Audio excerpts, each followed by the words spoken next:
I think about when I came to USC from Rochester, New York, and it was just such a culture shock for me. And now I'm thinking about you going from Tennessee Public High School to Dartmouth. Was there some adjustment there? Yeah, it was cold, man. I mean, it was. I always dreamed that it would be fun to have snow, but when you wake up and it just snowed 20 inches, you're thinking, what the fuck am I doing here?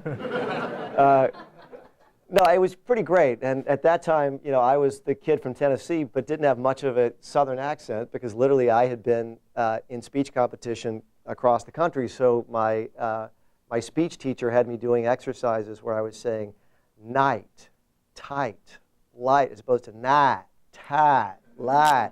So I didn't have the accent that they all expected. So my roommates, one was from New Jersey, the other was from Long Island when I went to school. So they expected this hick to come in. And literally at that time I had hair down to here.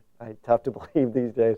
Hair down to here, with these pin curls, and showed up with no accent. But it was great, actually. I enjoyed it because I went to a place that was very different from where I'd been. I have tremendous support from my parents.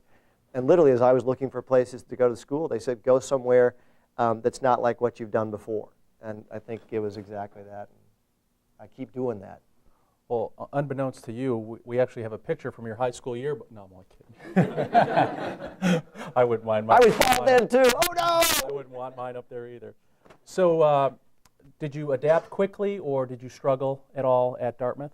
Well, when I showed up, those kind of institutions, these kinds of institutions are places with people who have been very well prepared for school. So I showed up as the kid who never had to study when I was in high school. There was no need. I mean, I was out doing all this other extracurricular stuff. Then I walked in and I was with people, kids from Exeter and every prep school you can imagine, some of whom literally had been tutoring from the books that we were using that year. And so, yeah, it's interesting. The first year of college was a hell of a challenge for me. I got kicked by the academics of the whole thing.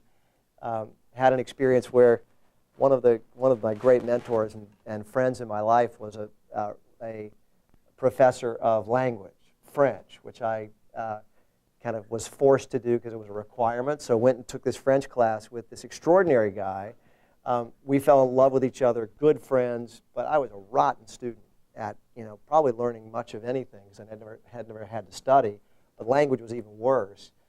As a part of that whole deal, he was filmed as a part of 60 Minutes. So he was really an extraordinary linguist for his time. And so I'm on screen on 60 Minutes as a freshman in high school having this amazing professor break an egg over my head. I was recently on 60 Minutes again as a part of what we're doing, and I told them it doesn't matter to me what you've done. I've already had egg on my face on 60 Minutes. You can't do any worse.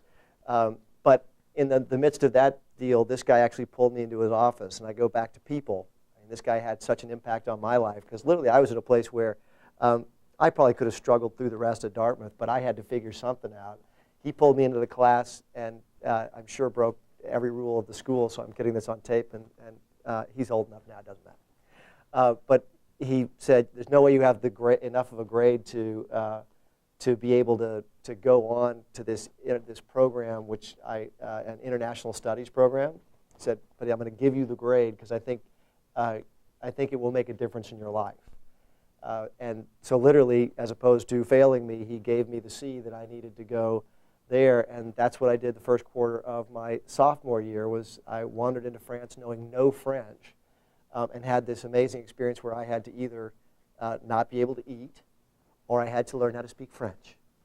Eventually, I was teaching French, and literally had the epiphany kind of I learned how to learn experience by making myself do it in France. But then from then on, I was the big student guy and figured it out. But I had to learn. So that was the turning point in your undergrad when this person sort of took you under his wing? Yeah, absolutely. He just gave you a shot. And I think everybody, no matter what you do, has moments where people say, okay, I'm going to give you either a second chance or give you a shot. And you went on, did extremely well, graduated with honors, and were the president of your class.